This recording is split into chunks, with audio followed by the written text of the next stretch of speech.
দাঁড়াল্লা ভূমি অফিসের সামনে, উদ্ধারপাড়ার মোড় বলে। এখানে হলো আগেকার জমিদাররা ছিলেন। এখানে জমিদারদের স্থাপত্য এখনো আছে।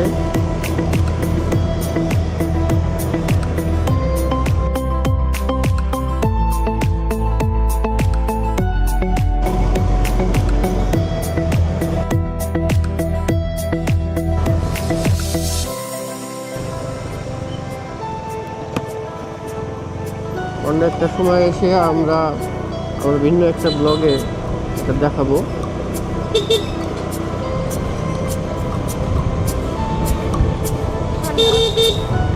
হ্যাঁ,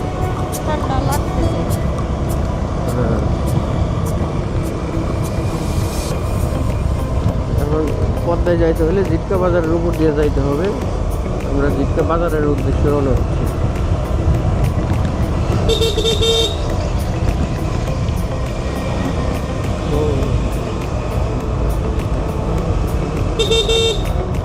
রাস্তা এমন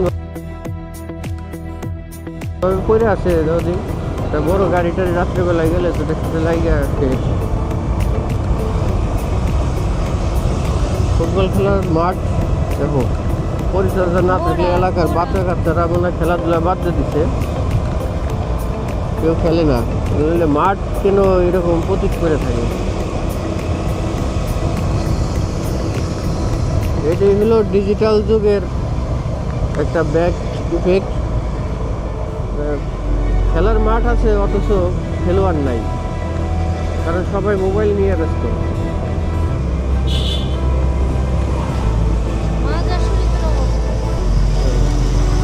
গাড়িগুলা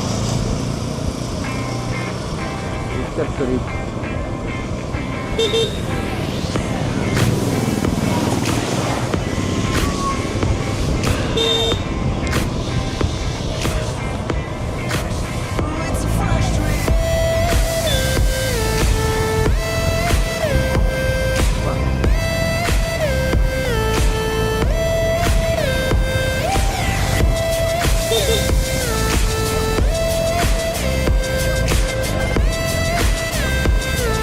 সামনের দোকানের সমস্যা অনেক মজা বা ওই ব্রিজের পাড়ে একটা দোকান আছে,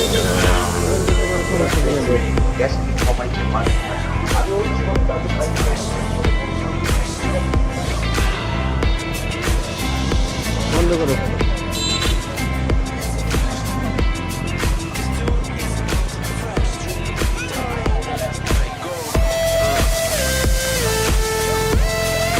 তোমার জন্যই সমস্যা এনে বানিয়ে রাখছে।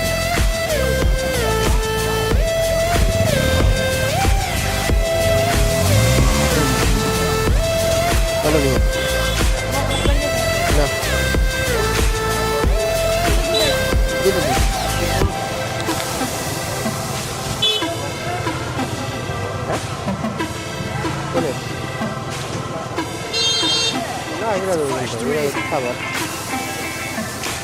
কত টাকা? 10 টাকা।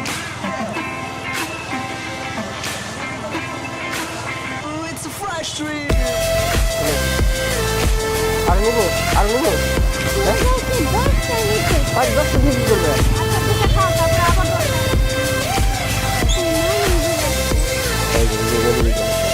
লাগবে নেই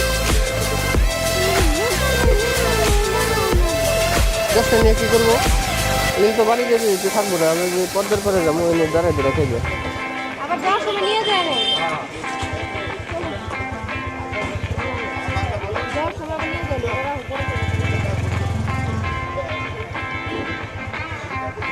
হাতে করে একটা এনে রাখো, আর দুটো নিমো, আর দুটো নিমো। Meet Cantabro. He doesn't understand our customers yet, but he heard you guys like Star Wars.